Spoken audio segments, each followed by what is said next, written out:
الحمد للہ رب العالمین والصلاة والسلام علی سید الانبیاء والمرسلین والعاقبۃ للمتقین۔ عزیز سامعین، السلام علیکم ورحمۃ اللہ وبرکاتہ۔ اعوذ باللہ من الشیطان الرجیم، بسم اللہ الرحمن الرحیم۔ سیقول السفہاء من الناس ما ولاہم عن قبلتہم التی کانوا علیہا قل للہ المشرق والمغرب یہدی من یشاء الی صراط مستقیم وَكَذَلِكَ جَعَلْنَاكُمْ أُمَّةً وَسَطًا لِتَكُونُوا شُهَدَاءَ عَلَى النَّاسِ وَيَكُونَ الرَّسُولُ عَلَيْكُمْ شَهِيدًا وَمَا جَعَلْنَا الْقِبْلَةَ الَّتِي كُنْتَ عَلَيْهَا إِلَّا لِنَعْلَمَ مَنْ يَتَّبِعُ الرَّسُولَ مِمَّنْ يَنْقَلِبُ عَلَى عَقِبَيْهِ وَإِنْ كَانَتْ لَكَبِيرَةً إِلَّا عَلَى الَّذِينَ هَدَى اللَّهُ وَمَا كَانَ اللَّهُ لِيُضِيعَ إِيمَانَكُمْ إِنَّ اللَّهَ بِالنَّاسِ لَرَءُوفٌ رَحِيمٌ۔ صدق اللہ العظیم۔ رب اشرح لي صدري ويسر لي امري واحلل عقدة من لساني يفقهوا قولي اللهم الهمنا رشدنا واعذنا من شرور انفسنا امين يا رب العالمين۔ اللهم صل على محمد وعلى ال محمد كما صليت على ابراهيم وعلى ال ابراهيم انك حميد مجيد۔ اللهم بارك على محمد وعلى ال محمد كما باركت على ابراهيم وعلى ال ابراهيم انك حميد مجيد۔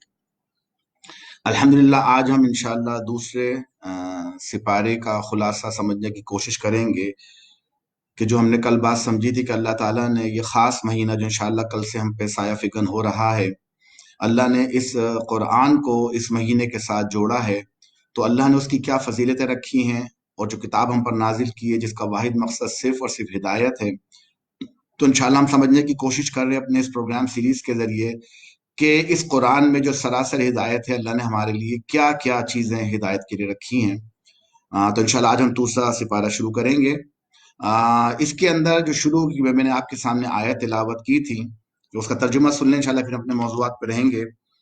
نادان لوگ ضرور کہیں گے کہ انہیں کیا ہو گیا کہ پہلے جس قبلے کی طرف رخ کر کے یہ نماز پڑھتے تھے اس سے یکا یک پھر گئے۔ اے نبی، ان سے کہو مشرق اور مغرب سب اللہ کے لیے ہیں، اللہ جسے چاہتا ہے سیدھی راہ دکھا دیتا ہے، اور اسی طرح تو ہم نے تم مسلمانوں کو ایک امت وسط بنایا ہے تاکہ تم دنیا کے لوگوں پر گواہ ہو اور رسول تم پر گواہ ہو۔ پہلے جس طرف تم رخ کرتے تھے اس کو تو ہم نے صرف یہ دیکھنے کے لیے قبلہ مقرر کیا تھا کون رسول کی پیروی کرتا ہے اور کون الٹا پھر جاتا ہے۔ یہ معاملہ تو تھا بڑا سخت، مگر ان لوگوں کے لیے کچھ بھی سخت ثابت نہ ہوا جو اللہ کی ہدایت سے فیضیاب تھے۔ اللہ تمہارے اس ایمان کو ہرگز ضائع نہ کرے گا، یقین جانو وہ لوگوں کے حق میں نہایت شفیق اور رحیم ہے۔ تو اس سپارے کی ابتدا ہو رہی ہے قبلے کی تبدیلی کے واقعے سے، اور یہ واقعہ تقریباً مدینے میں آنے کے 2-2.5 سال بعد ہوا تھا کہ جب آپ صلی اللہ علیہ وسلم ایک ظہر کی نماز پڑھانے کے لیے کھڑے ہوئے تو حالت نماز میں آپ صلی اللہ علیہ وسلم کو قبلے کی تبدیلی کا حکم ہوا، اور آپ اندازہ کریں کہ صحابہ کرام جو کہ بیت المقدس کی طرف منہ کر کے نماز پڑھ رہے تھے، آپ صلی اللہ علیہ وسلم آگے تھے، آپ صلی اللہ علیہ وسلم نماز کی حالت میں چلتے ہوئے آگے سے بالکل 180 ڈگری پیچھے آ گئے، اور صحابہ کھڑے کھڑے اپنے ایڑیوں پر 180 ڈگری کے اندر پھر گئے، یعنی کہ آخری صف پہلی بن گئی اور پہلی صف آخری بن گئی۔ یہ واقعہ ہوا تھا، تو اللہ نے یہاں اس کی طرف اشارہ کیا ہے۔ تو آئیے سمجھیں کہ قبلے کی اہمیت کیا ہے، یہ قبلہ اللہ نے مقرر کیوں کیا ہے۔ دیکھیں، ہر قوم، ہر زمانہ، ہر ایسوسیشن، ہر ادارہ اپنا وجود منوانا چاہتا ہے اور اپنی خاص شناخت رکھتا ہے کہ ہم دوسروں سے مختلف ہیں۔ تو جو قبلے کی اہمیت اصل میں یہ ہے کہ امت کو اپنے وجود اور شناخت کی اہمیت کی طرف متوجہ کرنا تھا کہ بسم اللہ اولا آخرہ، نئی نئی ٹیکنالوجیز آ رہی ہیں، نئے نئے طریقے انسان سیکھنے کی کوشش کر رہا ہے، تو بعض دفعہ چیزیں اس طرح نہیں رہتی۔ تو میں بات شروع کروں گا کہ قبلے کی اہمیت یہ ہے کہ انسان اپنا وجود اور اپنی شخصیت منوانا چاہتا ہے۔ اس سے پہلے بنی اسرائیل جو تھے وہ دنیا کی امامت پر فائز کیے گئے تھے، ان کو مکمل شریعت دی گئی تھی، اور ان سے تقاضا یہ تھا کہ وہ اللہ کے کلام، اللہ کی توریت کو زمین پر قائم کریں۔ لیکن جب ایک عرصہ گزرنے کے بعد اس امت نے اپنا کام اس طرح نہیں کیا جس طرح اس کا تقاضا تھا، تو اللہ تعالیٰ نے مدینے میں آنے کے بعد قرآن کے ذریعے بنی اسرائیل کو دنیا کی امامت سے معزول کر دیا، ہٹا دیا، اور امت محمدی کو، اب اس امت کو پوری دنیا کا امام بنانے کا فیصلہ ہوا۔ یہاں اس کی طرف اشارہ تھا۔ میں آپ کو ایک مثال کے ذریعے بتاؤں کہ کیوں قبلے کی اہمیت ہوتی ہے۔ آج کے دور میں اگر آپ دیکھیں کہ پوری دنیا کے اندر سسٹم انٹرنیشنل کا میجرمنٹ سسٹم میٹرک سسٹم رائج ہے کہ فزکس کیمسٹری میں تمام قسم کی پیمائش میں فرانس کے ریولوشن کے دوران قائم کیا گیا میٹرک سسٹم دنیا میں متعارف ہوا اور پوری دنیا نے اس کو ایڈاپٹ کر لیا۔ اب دنیا میں جہاں کہیں بھی سائنس پڑھائی جاتی ہے اس کی میجرمنٹ میٹرک سسٹم کے ذریعے ہوتی ہے، لیکن امریکہ نے ابھی تک اپنے آپ کو بہت پرانے امپیریل سسٹم کے ساتھ جوڑا ہوا ہے۔ ان کے ابھی بھی انچ، گیلن اور پاؤنڈ چلتے ہیں، آؤنس چلتے ہیں۔ اس کی وجہ یہ ہے کہ امریکہ دنیا کے سامنے ثابت کرنا چاہتا ہے کہ ہم تم سے الگ ہیں، ہم تمہارے غلام نہیں ہیں، ہم تمہارے محکوم نہیں ہیں، ہماری شناخت اور ہمارا وجود الگ ہے۔ یہ ایک ضمن مثال دے رہا ہوں کہ اسی طرح قومیں اپنی وجود اور اپنی شناخت کو الگ کرتے ہیں۔ تو اس سے پہلے بنی اسرائیل تھے، اللہ تعالیٰ نے ان کو معزول کیا، اور اس کے بعد اللہ تعالیٰ نے امت محمد صلی اللہ علیہ وسلم کو اب دنیا کی امامت پر فائز کیا۔ مقصد وہی ہے کہ اس دنیا میں رب کی دھرتی پر رب کا نظام قائم ہو جائے۔ اور آپ دیکھیے کہ بیت کی جو قبلہ چینج کرنے کی بات ہے کوئی نئی نہیں تھی۔ جب آپ صلی اللہ علیہ وسلم مکہ میں 13 سال گزارے آپ نے، وہاں پورے اہل قریش کا مرکز، پورے عرب کا مرکز خانہ کعبہ تھا۔ اب وہاں والوں کو بتانا تھا کہ ہم تم سے ڈیفرنٹ ہیں، تو اللہ تعالیٰ نے آپ صلی اللہ علیہ وسلم کو حکم دیا کہ تم لوگ بیت المقدس کی طرف منہ کر کے نماز پڑھو۔ اب آپ اندازہ کیجئے کہ پورا مکہ، پورا اہل عرب، ان کا مرکز جو ہے وہ خانہ کعبہ ہے، جو کہ اللہ ہی کا گھر ہے، لیکن اللہ تعالیٰ نے مکے میں رہ کر مسلمانوں کو حکم دیا کہ تم لوگ بیت المقدس کی طرف منہ کر کے نماز پڑھو۔ مقصد کیا تھا؟ مقصد یہ بتانا تھا کہ تم لوگ مختلف ہو۔ اہل عرب کا جو قبلہ ہے وہ ہے تو اللہ ہی کا قبلہ، لیکن اب جو دین اصلی شکل میں پیش کیا جا رہا ہے یہ وہ نہیں ہے جو اہل قریش کا ہے، تو تم اپنے آپ کو الگ کر دو ان سب سے، اور اب تم لوگ بیت المقدس کی طرف منہ کر کے نماز پڑھو۔ آپ وسلم کی کوشش یہ ہوتی تھی کہ وہ ایسے نماز پڑھیں کہ خانہ کعبہ اور بیت المقدس ایک ہی لائن میں آ جائیں، لیکن بعض جگہ صورتحال نہیں رہتی تھی، اور خاص طور پہ جب آپ مدینہ تشریف لائے تو معاملہ یہ ہو گیا کہ ایک طرف بیت المقدس اور اس کے بالکل دوسری طرف خانہ کعبہ۔ تو مکہ میں اپنے آپ کو الگ ثابت کرنے کے لیے بیت المقدس کی طرف منہ کر کے نماز پڑھنے کا حکم ہوا تاکہ دنیا کو معلوم ہو کہ تم لوگ ڈیفرنٹ ہو۔ اب جب مدینے آپ صلی اللہ علیہ وسلم آئے تو مدینے میں چونکہ وہاں اثر و رسوخ یہودیوں کا زیادہ تھا، وہ اکانومی کو کنٹرول کرتے تھے، اور تمام مدینہ والے ان کے ایک طرح سے انڈر ہی تھے۔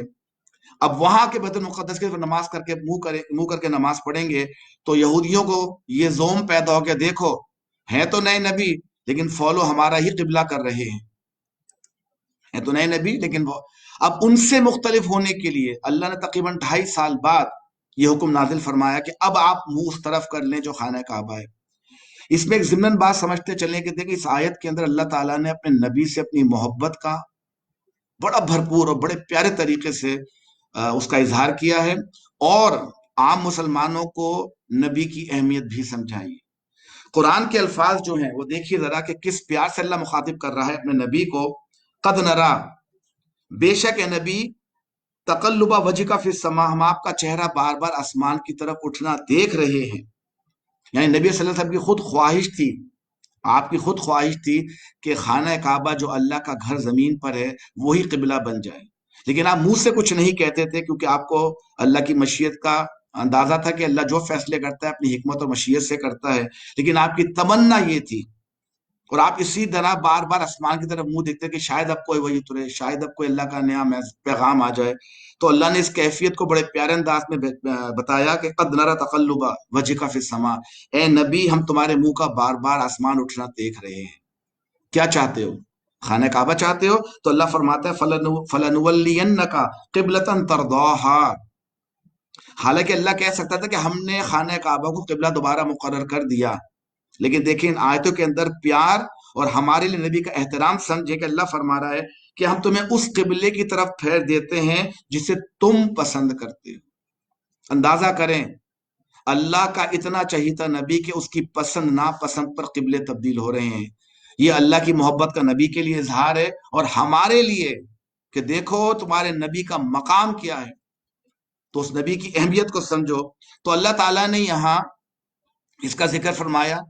اب ایک اور چیز دیکھ لیں کہ یہ قبلہ تبدیل جو ہوا تھا اس کا مقصد کیا تھا۔ یہ بڑا اہم سبق ہے ہمارے لیے سپارے کے اندر۔ کاش ہم سب کو، تمام مسلمانوں کو یہ پوائنٹ سمجھ میں آ جائے. دیکھیں یہ وہ پوائنٹ تھا جو شیطان نہیں سمجھا، جس کا اللہ نے قرآن میں ذکر کیا ہے. انشاءاللہ وہ اپنے مقام پر آئے گا. اللہ تعالیٰ نے حضرت آدم کو بنایا اپنی حکمت، اپنی مشیت کے تحت. اس میں اپنی طرف سے روح پھونکی اور سب کو حکم دیا کہ اس کے آگے سجدے میں گر جاؤ. اب عقل والا شیطان، جس کو اللہ نے اختیار دیا تھا کہ چاہے تو بات مانے چاہے تو نہ مانے، فرشتوں کے پاس اختیار نہیں ہوتا ہے تو وہ تمام کے تمام سجدے میں گر گئے. لیکن شیطان جس کو عقل اور اختیار تھا، اس نے اپنی عقل لڑائی اور کہا کہ سجدہ تو اللہ کو ہوتا ہے، میں انسان کو کیوں کروں. اس نے سجدہ کرنے سے انکار کر دیا اور اپنی توجیہ بھی بتا دی کہ اللہ تو نے اس کو تو مٹی سے بنایا، تو نے مجھے آگ سے بنایا ہے، آگ افضل ہے، میں کیوں سجدہ کروں. اس نے اپنی عقل لڑائی اور مارا گیا. عقل کیا لڑائی؟ جب اللہ نے حکم دے دیا کہ سجدہ کرو تو اس نے یہ نہیں دیکھا حکم کون دے رہا ہے، اس نے دیکھا کہ حکم کے آگے بات کیا ہو رہی ہے. حکم دینے والی اللہ کی ذات تھی، اس کو صرف اور صرف یہ کام کرنا چاہیے تھا، آمنا و صدقنا، جو اللہ نے کہا وہ میں نے کرنا ہے، چاہے سمجھ میں آئے نہ آئے، لاجیکل ہو کہ ان لاجیکل ہو، کچھ بھی ہو، عقل نہیں لڑانی. مارا گیا. یہی معاملہ اللہ نے اہل قریش کے ساتھ، نبی پاک کے ساتھ کیا کہ جب نبی پاک نے حکم دیا کہ تم بیت المقدس کی طرف منہ کر کے نماز پڑھو، بیت المقدس کی طرف منہ کر کے نماز پڑھو، تو اصل مقصد یہ تھا کہ لوگ نبی کی پیروی کرتے ہیں کہ اپنی خواہشات اور اپنے آباء اجداد کی دین کی پیروی کرتے ہیں. تو اللہ نے قرآن میں کہا ہے انہا لکبیرۃ، بے شک یہ بہت بڑا کام تھا. لیکن جو اللہ پر ایمان رکھتے تھے، جو رسول پر ایمان رکھتے تھے، ان کے لیے بڑا کام نہیں تھا. جیسے ہی اللہ کے رسول نے حکم دیا مکہ میں کہ بیت المقدس کی طرف منہ کر کے نماز پڑھو، کسی صحابی نے اعتراض نہیں کیا، سب نے نماز پڑھنی شروع کر دی. اور یہی حال مدینے میں ہوا کہ جب مدینے میں آنے کے بعد جب آپ کو حکم ہوا کہ اب آپ نے مکے کی طرف منہ پھیر دینا ہے، تو کسی نے پلٹ کے سوال کچھ نہیں پوچھا، لوگ نماز کے دوران مڑ گئے. یہ تھی اصل غایت کہ کیا تم نبی کی بات مانتے ہو یا عقل لڑاتے ہو. تو ہمارے لیے بھی اس کے اندر سبق یہ موجود ہے کہ ہم نے اپنی عقل نہیں لڑانی ہے. جب اللہ کا حکم آ جائے، نبی کا طریقہ آ جائے، تو اپنی عقل کا سوئچ آف کرنا ہے ہم نے، اور ہم نے اس بات کو ماننا ہے. عقل صرف وہاں استعمال کرنی ہے کہ کیا واقعی قرآن کی آیت ہے، یہ میری تحقیق مجھ پہ فرض ہے. جو حدیث مجھ پہ بیان کی جا رہی ہے کیا واقعی رسول کا فرمان ہے، اس کی تحقیق مجھ پہ فرض ہے عقل کے ذریعے. اور جب ثابت ہو جائے کہ یہ قرآن میں اور حدیث میں ہے، پھر عقل کا تالا بند، اور اس کے بعد صرف اور صرف ہم نے اللہ اور اس کے رسول کی بات ماننی ہے. اس کے بعد اللہ پانچواں پوائنٹ، جو امپورٹنٹ پوائنٹ ہے سورہ کا، ابھی تک میں نے 4 آپ کے سامنے بیان کیے ہیں، کہ اللہ تعالیٰ نے قرآن میں منع فرما دیا کہ دیکھو تم نے کفار کی پیروی نہیں کرنی ہے، نہ وہ تمہارے قبلے کی پیروی کریں گے، نہ تم ان کے قبلے کی پیروی کرو گے. یہاں ہمیں ممانعت فرما دی گئی ہے، اور ایک حدیث کے اندر الفاظ بھی موجود ہے کہ من تشبہ بقوم فہو منہم، تم نے کسی دوسری قوم کی نقالی نہیں کرنی ہے، اور جو نقالی کرے گا رسول اکرم کا فرمان ہے پھر وہ انہی کے ساتھ اٹھایا جائے گا.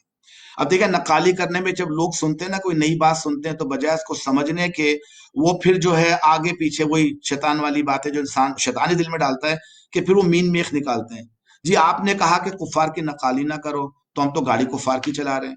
اور سلیم صاحب آپ جو ابھی بیٹھ کے لیپ ٹاپ پہ جو آپ درس دے رہے ہیں، یہ تو کفار کا بنایا ہوا ہے، اس کی ویڈیو بھی کفار کے ذریعے جا رہی ہے. جو قرآن آپ کے ہاتھ میں چھپا ہے، اس کا پیپر بھی کفار نے بنایا ہے، اور آپ نے کفار کی نقالی نہ کرو تو سب اٹھا کے بند کر دیں. یہ ہوتی ہے بڑی سطحی قسم کی بحثیں کہ جو لوگ دین کو اور حق کو سمجھنا نہیں چاہتے نا، پھر وہ ایسے سوالات اٹھاتے ہیں. جہاں نقالی کرنے کو منع کیا گیا، ان کی چیزوں کو منع نہیں کیا گیا.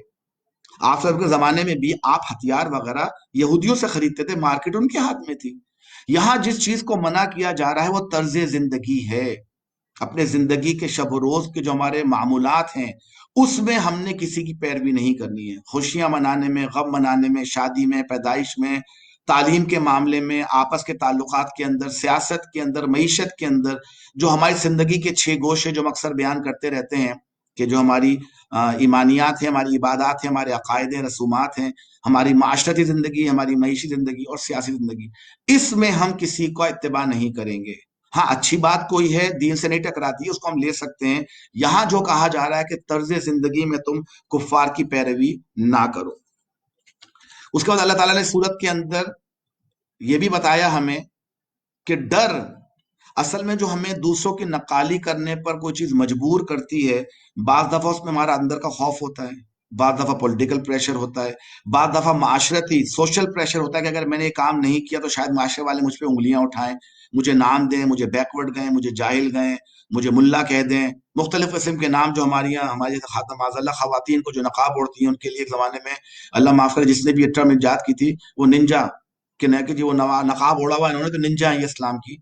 ایسے تمام پریشر میں آ کے بعض دفعہ لوگ دین پر چلنا چاہتے ہوئے بھی کچھ چیزوں کو چھوڑ دیتے ہیں.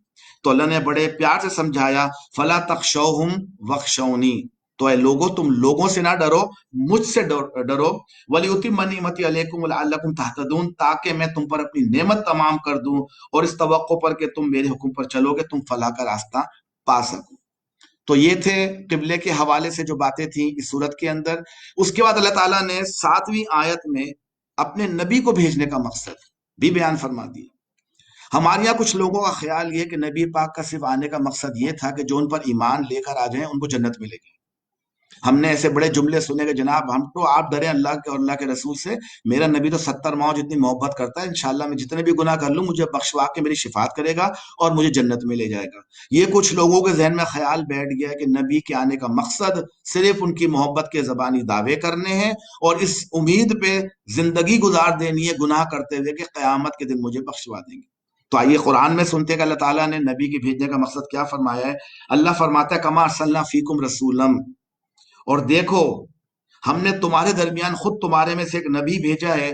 وہ کام کیا کرتا ہے؟ 4 کام. یتلو علیکم آیاتنا، وہ تم پر ہماری آیات تلاوت کرتا ہے. وہ یزکیکم، اور تمہارے نفسوں کو، تمہارے خیالات کو، تمہارے عقائد کو پاک کرتا ہے. وہ یعلمکم الکتاب والحکمہ، اور جب تم پاک و صاف عقیدتاً جسمن صاف اور پاک ہو جاتے ہو، تمہارے دل سے تمام قسم کے باطل خیالات نکل جاتے ہیں، تو پھر وہ تمہیں کتاب اور حکمت کی تعلیم دیتا ہے اور تمہیں وہ باتیں بتاتا ہے. وہ یعلمکم ما لم تکونوا تعلمون، تمہیں وہ باتیں بتاتا ہے جن کو تم نہیں جانتے ہو.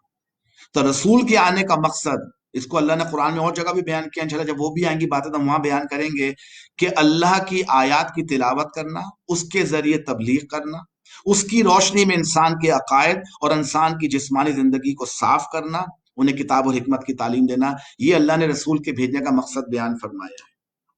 اس کے بعد اللہ تعالیٰ فرماتا ہے کہ جب مصیبت اور پریشانی آئے، خاص طور پہ جس دور سے آج ہم گزر رہے ہیں کہ پوری دنیا، یہ ہماری زندگی میں پہلی بار شاید ہوا ہے کہ پوری دنیا ایک ساتھ ایک ہی مصیبت میں گرفتار ہے. بڑی بڑی آفات پہلے بھی آئی ہیں، جنگ عظیمیں ہوئی ہیں، اول ہوئی ہے، دوم ہوئی ہے، مڈل ایسٹ پہ حالات برے ہو گئے تھے جب جنگ ہوئی تھی، یہاں گلف وار جب شروع ہو گئی تھی، کہیں تعاون پھیلا ہوگا پورے کے پورے ملک کو صفایا، مطلب بیماریوں میں مبتلا کر دیا ہوگا. لیکن آج تک کم از کم میری نون زندگی میں اور جو ہماری نون ہسٹری ہے، کبھی ایسا نہیں ہوا کہ اللہ نے پوری دنیا کو ایک ہی مصیبت میں مبتلا کر کے ان کو مقید کر دیا. اب اس دور میں آپ کو پتا ہے ماشاءاللہ کیسے کیسے ویڈیوز اور کیسے کیسے ٹوٹکے اور دانشور اور ڈاکٹر اور لائر دنیا بھر کے لوگ آ گئے ہیں، اور اب کوئی اپنی اپنی ہاں کرائے، اپنا تعارف کراتا ہے کہ میں فلاں چیز کا پی ایچ ڈی ڈاکٹر ہوں، ہم اس پہ آمنا صدقنا کہتے ہیں، اس کی بات پہ یقین کرتے ہیں اور تمام سوشل میڈیا کو بھر دیتے ہیں. لوگ پریشان بھی ہیں. تو دیکھیں اس کے لیے اللہ نے ہمارے لیے صورت کے اندر کیا ہمارے لیے ہدایت کی ہے. اللہ تعالیٰ فرماتا ہے کہ تم زندگی میں امتحاناً بھیجے گئے ہو. یہ زندگی، یہ دنیا تمہاری آخری نہیں ہے. ہم نے پچھلے بھی سپارے میں سمجھنے کی کوشش کی تھی کہ ایمان یہ آخرت پر، اصل زندگی تو آخرت کی ہے. تو یہ دنیا کیا ہے؟ یہ دنیا کی زندگی صرف ہمارا امتحان ہے، اور اس امتحان میں اپنے کامیاب ہو کر گزرنا ہے حد الامکان حد تک. تو اللہ تعالیٰ فرماتا ہے کہ ہم تمہیں لازمن، یہ اللہ تعالیٰ کی آیت موجود ہے، اللہ تعالیٰ فرماتا ہے وَلَنَبْلُوَنَّكُمْ، ہم تمہیں لازمن آزمائیں گے کچھ چیزوں سے. وہ چیزیں کیا ہیں؟ خوف، جیسے آج کل کرونا کا خوف پھیلا ہوا کہ باہر نکلیں گے تو یہ ہو جائے گا، ہاتھ ملائیں گے تو یہ ہو جائے گا، بازار جائیں گے تو یہ ہو جائے گا. کچھ لوگ تو بالکل ہی بے پرواہ ہو کے بیٹھ گئے کہ اللہ کے اس کو عذاب ہی نہیں سمجھ رہے ہیں، کہتے ہیں دنیا کی زندگی چلتی ہے، اس طرح چیزیں آتی رہی ہیں، آتی رہیں گی. کچھ اتنے ڈر کے بیٹھ گئے کہ انہوں نے تو ہر کام چھوڑ دیا ہے. تو اللہ فرماتا ہے ہم تمہیں آزمائیں گے خوف سے، تمہیں بھوک سے آزمائیں گے، تمہیں جان و مال کے نقصان سے آزمائیں گے، اور پھلوں کی کمی سے آزمائیں گے. لَنَبْلُوَنَّكُمْ، لازمن. تو آزمائے گا تو اللہ. ہم نے کرنا کیا ہے؟ رونا دھونا ہے، چیخیں مارنی ہے، الٹے سیدھے کام کرنے، جنتر منتر پھونکنے، یا غیر اللہ کے پاس جانا. اللہ فرماتا ہے تم نے کرنا کیا ہے؟ اللہ فرماتا ہے استعینوا بالصبر والصلاۃ، تم نے ان تمام پریشانیوں کے اندر صبر اور نماز سے اللہ کی مدد طلب کرنی ہے. یہ کورونا بھیجنے والا بھی اللہ ہے، اگر یہ تھیوری بھی مان لی جائے کہ کسی سائنسدان نے کریٹ کیا تھا تو سائنسدان کا دماغ بنانے والا بھی اللہ ہے، تو اللہ نے ہی کریٹ کیا ہے تو اللہ ہی اس کو ختم کرے گا۔ ہاں سبب اختیار کرنے ہم نے، لیکن مدد کس سے مانگنی ہے؟ اللہ سے۔ کیسے؟ صبر کے ساتھ، بے صبرے ہو کر نہیں۔ اور اللہ یہ بھی فرماتا ہے کہ جب تمہیں کوئی مصیبت چھو جائے، ہماری ایک جملہ مشہور ہو گیا، ایک آیت قرآن کی ہے، ان للہ و انا الیہ راجعون، ہم اس کو صرف کسی کی وفات سن کر ہی پڑھتے ہیں، جبکہ قرآن کے الفاظ موجود ہیں۔ اللہ تعالیٰ فرماتا ہے الذین، وہ لوگ جو ایمان لانے والے ہیں، اذا اصابتہم مصیبت، جب ان پر کوئی بھی مصیبت پہنچتی ہے، چاہے وہ خوف کی ہو، وہ بھوک کی ہو، وہ جان کی ہو، وہ مال کی ہو، یا بزن نقصان کی، ان کے منہ پہ جملہ ایک ہی آتا ہے، انا للہ و انا الیہ راجعون، ہم تو اللہ ہی کے لیے ہیں اور یہ مصیبت وقتی ہے، و انا الیہ راجعون، ہم نے پلٹ کے جانا اللہ کی طرف ہے۔ تو اس جملے کو براہ کرم ہم صرف موت تک نہ رکھیں، بلکہ ہمارے یہاں جو وہ بعض بچوں کو سکھاتے ہیں کہ جو گر جاتا تھا چوٹی مر گئی، یا ٹھوکر لگتی ہے تو کہتے ہیں، تو ہمیں جب بھی کوئی ٹھوکر بھی لگے انا للہ و انا الیہ راجعون، کوئی غم کی خبر ملے کہ جناب امتحان میں فیل ہو گئے تھے، کوئی بزنس بیٹھ گیا تھا میرا، یا کوئی اور مرنے کے علاوہ جو بھی غم کی مصیبت کی خبر ملے، ایک مسلمان کا کام ہے بولے انا للہ و انا الیہ راجعون۔ اب اس کے بعد دیکھیں اللہ تعالیٰ نے اس کے بعد ہم کو فرمایا ہے کرنے کا کام، میں نے آپ سے کہا کہ صبر سے اس سے مدد لینی ہے۔ آگے چل کر اللہ فرماتا ہے شرک کا بیان، میں نے آپ کو نا قرآن میں پورے آپ کو تین چیزیں ملیں گی، اللہ کا بیان، رسول کا بیان اور آخرت کا بیان۔ اور آخرت کی کنجی جو ہے، وہ کامیابی جو ہے، وہ رسول کے بتائے ہوئے طریقے کے مطابق دین پر عمل کرنے کے لیے ہے۔ شرک واحد کام جس کو اللہ کبھی معاف نہیں کرے گا جب تک کہ بندہ خود دل سے توبہ نہ کر لے مرنے سے پہلے۔ باقی اللہ نے کہا تم جو بھی گناہ کرو میرا دل چاہے تو میں معاف کر دوں گا بغیر معافی کے بھی، وہ اللہ کا اختیار ہے۔ لیکن شرک کے لیے اللہ نے فرمایا کہ ان الشرک لظلم عظیم، سب سے بڑا ظلم جو انسان کر سکتا ہے وہ شرک ہے، اور شرک بغیر معافی مانگے معاف نہیں ہوگا۔ اور شرک کی سب سے بڑی برائی جو ہمارے مسلمان امت میں آ گئی ہے کہ ہم شرک کرتے ہیں، ہمیں پتہ ہی نہیں ہم شرک کر رہے ہیں۔ تو جب انسان کو اپنی غلطی کا اندازہ ہی نہیں ہوگا تو معافی کیسے مانگے گا؟ اللہ اس غفلت کی زندگی سے ہمیں نکالے کہ ہم شرک کر رہے ہوں اور ہمیں اندازہ بھی نہ ہو، تو اللہ اس غفلت سے نکالے، کم از کم مجھے معلوم تو کہ شرک ہے کیا۔ تو اللہ کیا فرماتا ہے شرک کے حوالے سے؟ یہ وَمِنَ النَّاسِ مَن يَتَّخِذُ مِن دُونِ اللَّهِ انداد، لوگوں میں سے کچھ ایسے ہیں جو اللہ کے سوا دوسروں کو اس کا ہمسر اور مد مقابل بناتے ہیں۔ ند کہتے ہیں اپوزٹ کو، تو کسی چیز کی ند اس کی اپوزٹ ہوتی ہے۔ تو اللہ فرماتا ہے میں نے کچھ لوگ دیکھے جنہوں نے اللہ کے مقابلے میں کچھ اللہ بنا رکھے ہیں، یحبونہم کحب اللہ، اور ان سے محبت ایسی کرتے ہیں جیسے اللہ سے ہونی چاہیے، محبت ایسی کرتے ہیں جیسے اللہ سے ہونی چاہیے۔ حالانکہ اللہ فرماتا ہے والذین آمنوا، جو حقیقتاً ایمان لانے والے ہیں، اشد حبا للہ، ان کی سب سے زیادہ شدید محبت اللہ کے لیے ہوتی ہے۔ اب آپ کہیں گے صاحب ہم تو واقعی اللہ سے بہت محبت کرتے ہیں، ہم نے تو کبھی اللہ کی کوئی معاذ اللہ برائی کرنے کی کوشش نہیں کی ہے، اور آپ خواہ میں درس میں ڈراتے رہتے ہیں کہ جناب آپ یہ، میں آپ کو مثال دیتا ہوں، ذرا مثال سے سمجھیے گا۔ جو اللہ نے کہا ہے نا کہ اندادن اللہ کے مقابل ٹھہرائے ہوئے معبود، یحبونہم کحب اللہ، ان سے محبت ایسی کرتے ہیں جیسے کہ اللہ سے کرنی چاہیے۔ آپ نے اکثر ویڈیو دیکھے ہوں گے، ہزاروں ویڈیو موجود ہیں، آج دوبارہ نکال کے دیکھ لیجئے گا کہ جب لوگ کسی آستانے سے نکلتے ہیں، درگاہوں سے نکلتے ہیں، مزارات سے نکلتے ہیں، خاص طور پہ جب وہ مزار کے سامنے سے ہٹ رہے ہوتے ہیں، آپ میں سے اکثریت کو آپ دیکھیں گے وہ الٹے پاؤں پیچھے نکلتے ہیں۔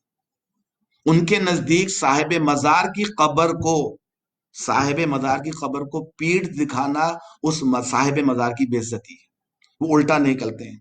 اور جو زندہ پیر بیٹھے ہوتے ہیں، جن کو وہ سجدے بھی کر رہے ہوتے ہیں، جن کے ہاتھوں کو چوم رہے ہوتے ہیں، ان سے پھوکے پڑوا رہے ہوتے ہیں، آپ نے دیکھا ہوگا جب لوگ ان کے پاس سے بھی ہٹتے ہیں تو الٹے پیروں ہٹتے ہیں، کیونکہ ان کو خیال ہوتا ہے کہ اگر میں الٹے پیر کے بجائے پیٹ کر کے نکل گیا تو میرے پیر کی، میرے صاحب مزار کی بے عزتی ہو جائے گی، وہ مجھ سے ناراض ہو جائیں گے، اور جب وہ ناراض ہو جائیں گے میرے سارے کام بگڑ جائیں گے، کیونکہ میرے سارے کام تو ان کے ہاتھ میں ہیں، کیونکہ مجھے بتایا یہ گیا ہے کہ تمہارے سارے کام ان کے ہاتھ میں، اور بتانے والا اس پیر کا مرید ہے جو کہ اس کا ایجنٹ ہے، اس کا مارکیٹنگ ایگزیکٹو ہے، جس کو بزنس آگے بڑھانا ہے، وہ جا کے مریدوں کو ڈراتا ہے کہ تم نے اگر پیر صاحب کو ناراض کر دیا تمہارے سارے کام اٹک جائیں گے۔ یہ دیکھا کہ نہیں دیکھا آپ نے؟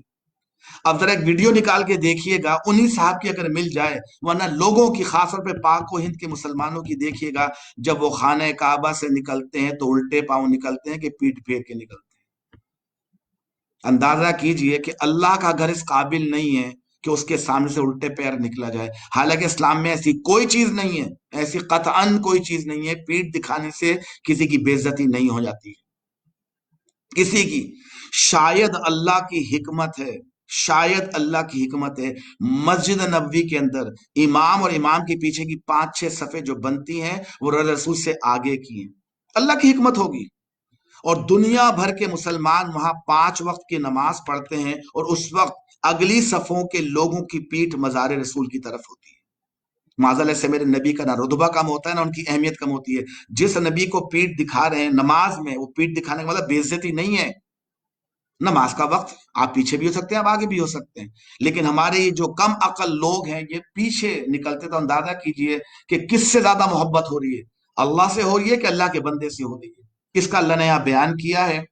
اور جب ان کو بتایا جائے کہ بھائی تم یہ کام صحیح نہیں کر رہے ہو، ایسا کام نہ کرو، اگر کرتے ہو تو یہ کام مسجد میں بھی کرو، مسجد سے بھی الٹے پیر نکلا کرو، خانہ کعبہ سے بھی الٹے پیر نکلا کرو، روضہ رسول سے بھی الٹے پیر نکلا کرو، تو اس پہ برا مان جاتے ہیں، اس پہ وہ برا مان جاتے ہیں۔ اور فرماتے ہیں وَإِذَا قِيلَ لَهُمْ، جب ان سے کہا جاتا ہے کہ لَهُمُ اتَّبِعُوا مَا أَنزَلَ اللَّهُ، اس کو فالو کرو جو اللہ نے تم پر نازل کیا ہے، تو کہتے ہیں بل نتبع ما الفینا علیہ آباءنا، ہم تو وہی چیز فالو کریں گے جو ہمارے اجداد، آبا و اجداد کرتے آ رہے ہیں۔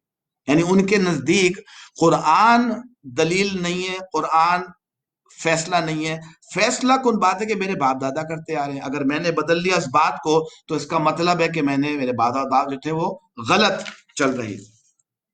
اس کے بعد ایک بڑی مشہور آیت آ رہی ہے، اس کو آئے بر علماء کرام نے قرار دیا ہے کہ لوگوں نے نیکی کے مختلف تصور بٹھا کے رکھے کہ نیکی ہوتی کیا ہے، نیکی کرنا کسے کہتے ہیں، اور ہر دور میں ہر قسم کے لوگوں میں اپنے اپنے نیکی کے تصورات موجود ہوتے ہیں اور وہ اس پر عمل کرتے رہتے ہیں۔ تو چلیں جو غیر مسلم کر رہے ہیں تو ان کی تو بات سمجھ میں آتی ہے کہ ان کو پورا مکمل دین نہیں ملا، ان کو مکمل ہدایت نہیں ملی، ان کی مکمل کتاب اصلی حالت میں موجود نہیں ہے، تو ان کا تو سمجھ میں آتا کہ دین کا انہوں نے اپنا حلیہ بگاڑ لیا۔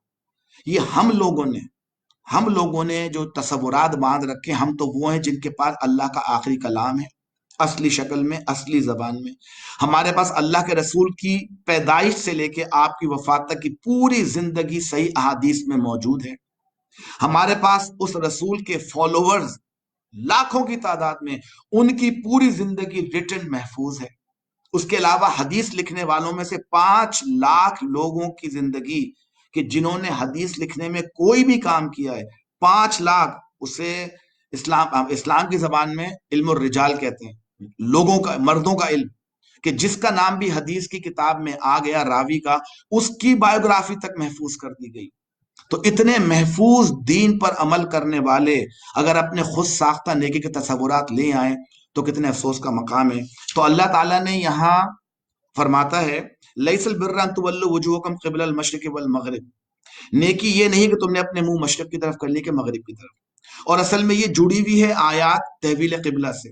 یہودی بڑا مذاق اڑاتے تھے، کیا مسلمان ہو تم لوگ، مکہ میں تھے تو بیت المقدس، مدینے میں آئے تو خانہ کعبہ، تم لوگ کو تو قبلہ ہی ایک نہیں ہے، تم کرو گے کیا آگے جا کے؟ جو آج کل کے بھی تانے مارے جاتے ہیں، جہاں بندہ نیک ہونے کی کوشش کرتا ہے لوگ تانے مارنا شروع کر دیتے ہیں۔ تو اللہ تعالیٰ فرما رہا ہے نیکی یہ نہیں کہ تم نے منہ مشرق کی طرف کر لی کہ مغرب کی طرف کر لی ہے، اللہ فرماتا ہے نیکی ہے کیا۔ اب اللہ نے اس آیت کے اندر 5 نیکی کی خواص گنوائے ہیں کہ مومنوں میں اور متقیوں میں نیکی کا تصور یہ ہوتا ہے۔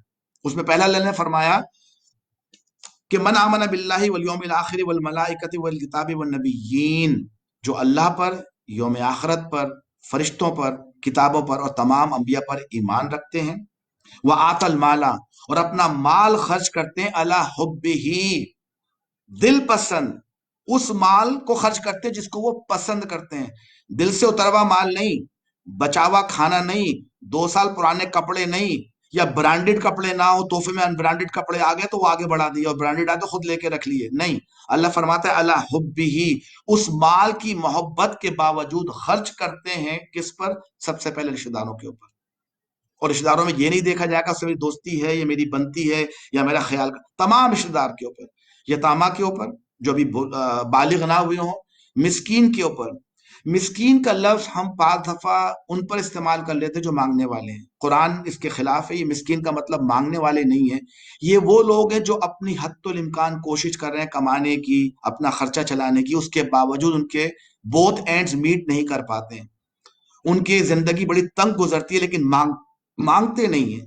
اللہ نے ان کو مساکین کہا ہے، اور ان لوگوں کو ہمیں ڈھونڈنا پڑے گا. ان لوگوں کو، مجھے بڑی پیاری ایک بات سننے کو ملی، میں اسی موقع پہ شیئر کرتا ہوں کہ مسکین ہوتے کیا ہیں. آپ کو آج کل پتا ہے کرونا کی وجہ سے تمام دنیا کے اندر، خاص طور مسلمان ملکوں کے اندر، لوگوں نے فری کھانا بانٹنا شروع کر دیا کہ آئیے آپ فری کھانا لے جائیں، فری راشن لے جائیں. دیکھیں جو مانگنے والا ہوتا ہے نا، جو عادی ہوتا ہے، اس کو نہیں ہوتی ہے شرم. وہ جا کے لائن میں لگ جائے گا، اپنی باری کا انتظار کرے گا، اپنا راشن گھر لے جائے گا. لیکن کچھ لوگ ایسے ہوتے ہیں کہ ان کے اندر عزت نفس موجود ہوتی ہے. غربت ان کے گھر بھی بہت ہوتی ہے لیکن انہیں مانگتے ہوئے شرم آتی ہے کہ لوگ کیا کہیں گے. مانگ رہے ہیں، کوشش کر رہے ہیں لیکن نہیں مانگ پا رہے ہیں. تو کچھ علاقوں میں نوجوان نے دیکھا، یہ شاید کراچی کا واقعہ ہے، کچھ علاقوں میں نوجوانوں نے دیکھا کہ کچھ لوگ نہیں نکل کر آ رہے ہیں گھروں سے مانگنے کے لیے، اور انہیں پتا تھا اس گھر میں بہت تنگی ہے. تو سوچا انہوں نے بیٹھ کے کہ ہو کیا رہا. تو شاید انہیں اندازہ ہوا ہو کہ ہم ان گھر والوں کو جانتے ہیں کہ ان کی گھر کی خواتین بچوں کو قرآن پڑھا پڑھا کے پیسے کما رہی ہیں، یا وہ ان کے شوہر جو ہیں وہ بڑے چھوٹی جاب کر رہے ہیں لیکن عزت نفس موجود ہے. تو ان کو شرم آ رہی ہے کہ محلے کے سامنے آ کے لائن میں لگ کے کھانا لیں یا راشن لیں. تو اللہ دیکھو نوجوانوں کو بھی، اسی سورہ کہف میں نوجوانوں کا ذکر ہے، بعد وہ نوجوانوں کا ذہن بہت چلتا ہے. ان نوجوانوں نے کیا کرا، انہوں نے فیصلہ کیا کہ ہم ان کو کھانا تو پہنچائیں گے لیکن ان کی عزت نفس بھی خراب نہ ہو. اور پتہ نہیں کتنے ایسے ہوں، ان کا تو ہمیں معلوم ہے تو چلو ان کے گھر ہم دے کر آ جائیں گے، لیکن پتہ نہیں کتنے ایسے لوگ موجود ہیں جو اس وجہ سے نہیں آ رہے ہیں. تو انہوں نے اپنا سائن بورڈ بدل دیا.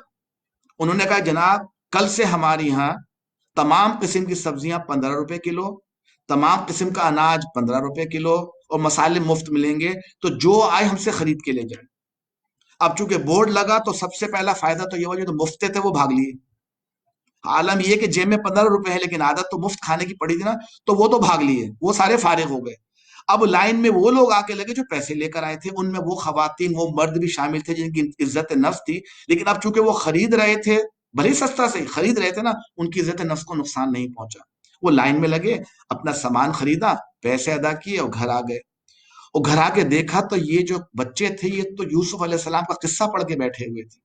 اندازہ کرے جب انسان دین سمجھتا ہے نا، اللہ کیسے کیسے ذریعے سمجھاتا ہے.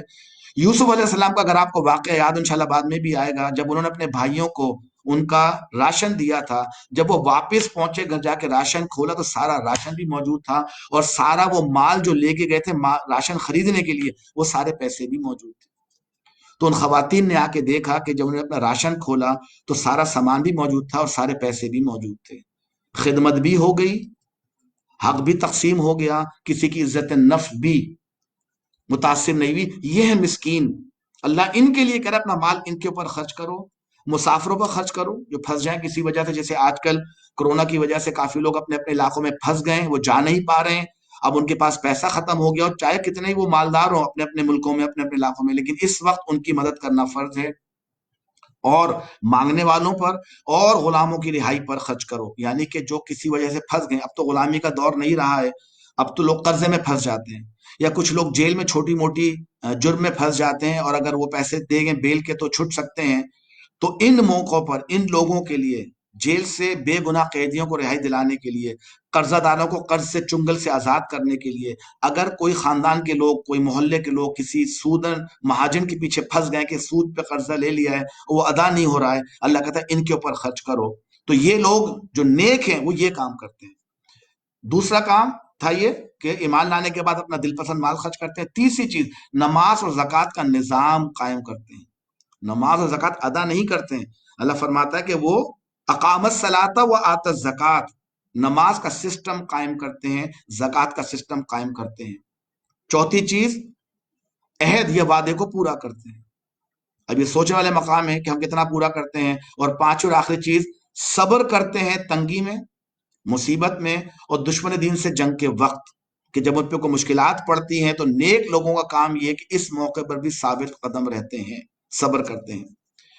اس کے بعد اللہ تعالیٰ نے اسی آیت کے اندر جو ہمارا ماشاء رمضان کل سے شروع ہو رہا ہے، اللہ تعالیٰ نے سورہ بقرہ کے دوسرے سپارے کے اندر ہی فرمایا یا الذین آمنوا کتب علیکم الصیام کما کتب علی الذین من قبلکم لعلکم تتقون. تو ان آیتوں کے اندر اللہ تعالیٰ نے رمضان کے بارے میں بیان فرمایا، روزوں کا ذکر کیا ہے، اور یہی اللہ نے ایک بڑی پیاری آیت رمضان کے حوالے سے اتاری ہے، اور اللہ فرماتا ہے وَإِذَا سَأَلَكَ عِبَادِي عَنِّي فَإِنِّي قَرِيبٌ، جب پکارنے والا اے نبی میرے بندوں سے کہہ دو، وَإِذَا سَأَلَكَ جب پکارنے والا مجھے پکارتا ہے، عبادی میرا بندہ، انی مجھے، فانی قریب تو میں اس کے بہت قریب ہوں، اجیب دعوت الداعی اذا دعانی، اور جب وہ پکارتا ہے تو میں اس کی پکار کا جواب بھی دیتا ہوں. تو اللہ فرماتا ہے فلیستجیبوا لی ولیؤمنوا بی لعلہم یرشدون، تو مجھ ہی کو پکارو اے ایمان لانے والو، مجھ پر ہی ایمان لے کر آؤ، لعلہم یرشدون تاکہ وہ ہدایت پا سکیں. اب آپ سوچیں، اللہ میرے قرآن میں ایک جگہ ذکر موجود ہے نحن اقرب الیہ من حبل الورید، میں تمہاری شہ رگ سے زیادہ تم سے قریب ہوں. اللہ فرماتا ہے میں ہر رات کو تہجد کے وقت فجر سے پہلے آسمان دنیا پہ آتا ہوں اور لوگوں سے کہتا ہوں مانگو مجھ سے اگر مانگنا ہے. اندازہ تو کرے قرآن سے دور ہونے کا، قرآن کے خلاف عقیدے قائم کرنے کا، کہ اللہ میری شہ رگ سے زیادہ قریب ہے. ہر وقت بستر پہ لیٹا ہوں، گاڑی چلا رہا ہوں، آفس میں ہوں، گھر میں ہوں، کھانا کھا رہا ہوں، اللہ میرے اتنا قریب ہے، اور کہتا ہے مجھے پکارو میں جواب دوں گا. کتنا بدبخت ہوگا وہ شخص جو اپنا شہر چھوڑ کے، اپنا محلہ چھوڑ کے، فلاں معبود، فلاں مزار، فلاں بزرگ کے پاس جا کر مانگتا ہے. اللہ نے فری سروس دے رکھی ہے، اس کو تو اویل کرتا نہیں ہے. دور دراز کا سفر کر کے، قرضے لے کے جا کے ان سے کہتا ہے اللہ سے دعا کرو مجھے معاف کر دو. تو بھائی اللہ تو کہہ رہا ہے تمہارے قریب میں ہوں. ہاں دوسروں کو وسیلہ بنانا کو منع نہیں کیا گیا، زندوں کو وسیلہ بنایا جا سکتا ہے، لیکن سفر تو کر کے نہ جائے نا، کہ امریکہ سے سفر کر کے کراچی آؤں اور آ کے اپنے والد صاحب سے کہوں کہ میری لیے دعا کر دیں. وہ بعد میں فون پہ بھی کر سکتا تھا، میں کہ فون پہ کہتا اللہ میری دعا کر دیجیے آپ والد صاحب. تو سفر کر کے جانا سمجھ میں نہیں آتا. اللہ کہہ رہا ہے تمہارے قریب ہوں تو مجھ سے مانگو اور مجھ پر ہی ایمان رکھو. اس کے بعد آیت نمبر 179 189 سے لے کے 203 تک اللہ تعالیٰ نے حج کا ذکر کیا ہے. اس کی تفصیلات ہیں، جو حج پہ جائے اس کے لیے زیادہ تفصیلات ہیں، لیکن حج کے بارے میں اللہ فرماتا ہے کہ یہ جو حج ہے یہ ہم نے تم پہ فرض کیا ہے، اور فمن تولی، اور جو اس سے منہ پھیرے تو اللہ کو بھی پرواہ نہیں ہے اس کی بھی. تو حج کا ذکر چل رہا ہے ان آیتوں کے اندر. اس کے بعد اللہ تعالیٰ نے اس کے بعد بڑی پیاری خوبصورت ایک آیت موجود ہے. تقاضا کیا ہے، اللہ دین میں چاہتا کیا ہے. میں آپ کو ایک مثال دوں، جو ہم لوگ کسی غیر ملک چلے جاتے ہیں، دوسرے ملکوں میں چلے جاتے ہیں، تو ہمارے ہاں 3 قسم کے لوگ پائے جاتے ہیں. میں خاص طور سے امریکہ کی مثال لے لوں، 3 قسم کے لوگ پائے جاتے ہیں. ایک تو وہ ہیں جو امریکہ جاتے ہیں معاشی طور پر کمانے کے لیے، رہتے امریکہ میں ہے لیکن طرز زندگی پورا پاک و ہند کا ہوتا ہے. گھر میں جناب ان کے کرتے شلوار چل رہے ہیں، کھانے پک رہے ہیں، خوشبوئیں آ رہی ہیں، اردو اور ہندی بولی جا رہی ہے، پورا کا پورا ماحول گھر کا جو ہوتا ہے وہ ہمارا دیسی ہوتا ہے. کوشش کرتے ہیں کوئی مدرسے بھی اپنے جیسا کوئی مل جائے. تو یہ پہلی قسم کے لوگ ہیں. دوسری قسم کے لوگ وہ جو کہتے ہیں بھائی اب چونکہ ہم ہجرت کر کے آئی گئے ہیں، امریکن پاسپورٹ لے ہی لیا ہے. میں کسی کو غلط اور کسی کو صحیح نہیں کہہ رہا ہوں، مثال دے رہا ہوں. تو پہلی قسم کے لوگ رہتے امریکہ میں ہیں، طرز زندگی پاک و ہند جیسا. دوسرے قسم کے لوگ کہتے ہیں تو آگے ہے نا، اب وہ پورے کے پورے رنگ میں رنگ جاتے ہیں کس کے، امریکہ کے. اب ان کا تمام لائف سٹائل، ان کے نام بھی چینج ہو جاتے ہیں، یزدانی سے ڈینی ہو جاتے ہیں وہ، اور اگر وہ اللہ دیتا تھے تو ایڈی ہو جاتے ہیں، پھر وہ اپنے نام بھی چینج کر لیتے ہیں اور آخری ناموں سے پکارنا شروع کر دیتے ہیں پورے کے پورے. تیسری قسم کے لوگ وہ ہیں کہ وہ کہتے ہیں کہ غم زندگی کچھ تو دے فیصلہ، ایک طرف اس کا گھر ایک طرف میں قدم. امریکہ بھی اچھا لگ رہا ہے، بہت اچھا لگ رہا ہے، تبھی چھوڑ کر آئے تھے، لیکن بھائی وہ ہندوستان اور پاکستان کا دین وہ بھی نہیں چھوڑ سکتے. تو وہ آدھا تیتر آدھا بٹیر بن کے رہ جاتے ہیں. جو گھر کے باہر وہ امریکن ہوتے ہیں، گھر کے اندر وہ دیسی لوگ بن جاتے ہیں. تو یہ آدھا تیتر آدھا بٹیر. تو تینوں قسم کے لوگ آپ کو امریکہ میں ملتے ہوں گے. اللہ کیا چاہتا ہے، اللہ کو نہ پہلی قسم تیسری قسم کے لوگ مطلوب ہیں کہ جو رہیں کہیں اور. اللہ کہتا ہے ادخلوا فی السلم کافہ یا ایھا الذین آمنو، اے لوگوں جو ایمان لائو، ادخلوا فی السلم کافہ، پورے کے پورے اللہ کے دین میں داخل ہو جاؤ. ولا تتبعوا خطوات الشیطان، اور شیطان کے راستے کی، شیطان کی لائن، خط کہتے ہیں لائن کو، خطوات اس کی جمع ہے، شیطان کی لائنوں کی پیروی نہ کرو. انہو، بے شک وہ، لکم عدو مبین، تمہارے لیے کھلا ہوا دشمن ہے، خفیہ نہیں ہے. تو اسلام کہتا ہے کہ آنا ہے تو پورے کے پورے آ جاؤ، ورنہ تم دور ہی رہو. یہ اسلام میں آدھا تیتر آدھا بٹیر نہیں چلے گا۔ اس کے بعد سے لے کے تقریباً 221 سے لے کے 242 242 تک اس میں خاندانی مسائل کے اللہ نے بات کی ہے، جس میں کہ بتایا گیا کہ مشرک عورتوں سے وَلَا تُنكِحُوا الْمُشْرِكَاتِ حَتَّىٰ يُؤْمِنْ، اور دیکھو تم مشرک عورتوں سے ہرگز نکاح نہ کرنا جب تک کہ وہ ایمان نہ لے کر آ جائیں۔ اسی طرح بتایا کہ تمہارے لیے مشرکہ عورت سے بہتر ایک مسلمان عورت ہے، چاہے تو مشرکہ کتنی اچھی لگتی ہو۔ اور اللہ نے فرمایا وَلَا تُنكِحُوا الْمُشْرِكِينَ حَتَّىٰ يُؤْمِنُوا، اور اپنی عورتوں کی مشرک مردوں سے شادی نہ کرو بھلے ہی وہ کتنے اچھے لگتے ہوں۔ ایک مومن غلام مشرک آزاد سے بہتر ہے۔ اس کے بعد خواتین کے مسائل اللہ تعالیٰ نے ڈسکس کیے ہیں، جس کو پڑھنا انشاءاللہ جا کے پڑھ سکتا ہے۔ اس کے بعد اللہ فرماتا ہے اس میں طلاق کے اور عورتوں کے مسائل ہیں، رضاعت دودھ پلانے کے مسائل ہیں، بڑے طویل، میں نے آپ سے کہا نا تقریباً 221 سے لے کے 242 تک خاندانی مسائل بیان کیے گئے اس کے اندر۔ اس کے بعد بنی اسرائیل کا ذکر شروع ہو جاتا ہے، یہ سپارے کا آخری ہو رہا ہے، بنی اسرائیل کا ذکر اللہ شروع کر رہا ہے اور ان کو یاد دلا رہا ہے کہ الم تر الی الذین خرجوا من دیارہم، تم نے ان لوگوں کے حال پر بھی کچھ غور کیا کہ جو موت کے ڈر سے اپنے گھر بار چھوڑ کر نکلے تھے اور ہزاروں کی تعداد میں تھے، اللہ نے ان سے فرمایا مر جاؤ، پھر ان سے کو دوبارہ زندگی بخشی۔ حقیقت یہ کہ اللہ انسان پر بڑا فضل فرمانے والا ہے۔ یہ واقعہ یہ ہے کہ جب قوم موسیٰ حضرت موسیٰ علیہ السلام کے ساتھ فرعون کی غلامی سے نکلی تو اللہ تعالیٰ نے ان کو کہا کہ دیکھو، اور وہ بےتاب تھے میں کوئی جگہ نہیں ڈھنگ کی مل جائے جا کے ہم اپنا سینٹر قائم کر سکیں، اپنا مرکز بنا سکیں۔ تو اللہ نے ان سے کہا دیکھو سامنے فلسطین کی سرزمین ہے، تم وہاں جاؤ، لیکن شرط ہے تمہیں کچھ کرنا ہوگا، اس کے بدلے تمہیں انعام ملے گا۔ تم جا کے لڑو فلسطینیوں میں جو کنعانی آباد ہیں ان سے لڑو، اللہ تمہیں فتح دے گا، لیکن لڑنا تمہیں پڑے گا، بغیر لڑے فتح نہیں ملے گی۔ تم جا کے لڑو ان سے، وہاں قبضہ کرو، ان بے ایمان لوگوں کو نکالو جو اللہ کی بات نہیں ماننے والے ہیں، اور پھر تم فلسطین میں جا کے اللہ کا نظام قائم کرو جو تمہیں دیا گیا ہے شریعت کے تحت توریت میں۔ تو کیا جواب تھا ان کا؟ اے موسیٰ تم اور تمہارا رب جا کے لڑو، ہم تو یہاں بیٹھے۔ یہ تو اللہ تعالیٰ کو اتنی بری لگی کہ تم پر میں نے اتنی فضیلتیں تم پہ میں نے نازل کی، تم پہ اتنا انعام کیا، تم کو دنیا کا امام بنایا، اور ایک چھوٹی سی لڑائی مانگی تو تم ڈر کے بیٹھ گئے۔ تو اللہ نے ان پہ فلسطین کی زمین 40 سال کے لیے حرام کر دی، ان کو صحرا میں بھٹکنے کے لیے چھوڑ دیا کہ جاؤ تم اب یہی رہو۔ یہ اس کی طرف ذکر ہے کہ ان سے کہا کہ تم مر جاؤ۔ اب وہ 40 سال صحرا میں گھومتے رہے، اللہ نے پھر بھی ان پہ فضل کیا، وعلیکم الغمامہ من و سلوہ، اللہ نے ان پہ بادلوں کا سایہ رکھا اور من و سلوہ ان پہ نازل کیا، خیال ان کا رکھا، لیکن زمین میں پھرتے رہے بدوؤں کی طرح 40 سال۔ اس دوران وہ جو قوم کے بڑے تھے وہ اپنی موت مر گئے، اور نوجوان جو تھے وہ بوڑھے ہو گئے، اور جو نئی نسل پیدا ہوئی وہ آزاد پیدا ہوئی تھی، بغیر کسی غلامی کے پیدا ہوئی تھی، ان میں جذبہ تھا، ان میں حریت تھی۔ اللہ نے پھر ان کے ذریعے فلسطین فتح کروایا ہے، اور اسی دوران حضرت موسیٰ کے بھی انتقال ہو گیا تو ہارون کا بھی ہو گیا۔ ان کے خلیفہ یوشع بن نون نے پھر قوم کو جمع کیا، نوجوانوں کو جمع کیا کہ جو غلامی سے آزاد پیدا ہوئی تھی، ان کو پھر حکم ہوا تو جو نے جا کے فلسطین پر قبضہ کیا اور جا کے حکومت قائم کی۔ اس کی طرف اشارہ ہے کہ دیکھو تم جو ہے، یہ واقع خروج میں تو اشارہ تھا۔ اب اس کے بعد اللہ تعالیٰ کیا فرماتا ہے، دیکھو کہ ان کے ساتھ جو ظلم کیے گئے تھے، یہ پورا واقعہ میں آپ کو، چونکہ یہ آخری چل رہا ہے، میں آپ کو پورا کا پورا واقعہ جس طرح اللہ نے بیان کیا بہتر اللہ کی زبان میں بیان کر دوں، کیونکہ تفصیلاً ہے اور روانی کے ساتھ ہے۔ تو اللہ فرماتا ہے کہ ان کو جب کہا گیا کہ تم جاؤ اور جا کے لڑو، تو ان کا جواب کیا تھا؟ انہوں نے اپنے نبی سے کہا کہ ہمارے لیے بادشاہ مقرر کر دو تاکہ ہم اللہ کی راہ میں جنگ کی تیاری کریں۔ نبی نے پوچھا، یہ موسیٰ علیہ السلام کا ذکر ہے، نبی نے پوچھا کہیں ایسا تو نہ ہوگا کہ تم لڑائی کا حکم تمہیں دیا جائے اور پھر تم نہ لڑو؟ تو قوم کہنے لگی بھلا یہ کیسے ہو سکتا ہے کہ ہم راہ خدا میں نہ لڑیں، جبکہ ہمیں اپنے گھروں سے نکال دیا گیا ہے، ہمارے بال بچے ہم سے جدا کر دیے گئے ہیں۔ مگر جب ان کو جنگ کا حکم دیا گیا تو ایک قلیل تعداد کے سوا سب پیٹ موڑ کے بھاگ گئے، اور اللہ ان میں سے ایک ایک ظالم کو جانتا ہے۔ ان کے نبی نے ان سے کہا کہ اللہ نے طالوت کو تمہارے لیے بادشاہ مقرر کیا ہے، طالوت کو تمہارے لیے بادشاہ مقرر کیا ہے۔ یہ سن کر وہ بولے ہم پر بادشاہ بننے کا حقدار کیسے ہو گیا؟ اس کے مقابلے میں بادشاہی کے ہم زیادہ مستحق ہیں، وہ تو کوئی بڑا مالدار آدمی نہیں ہے۔ تو نبی نے جواب دیا اللہ نے تمہارے مقابلے میں اسی کو منتخب کیا ہے، اس کو دماغی اور جسمانی دونوں قسم کی اہلیتیں فراوانی کے ساتھ عطا فرمائی ہیں۔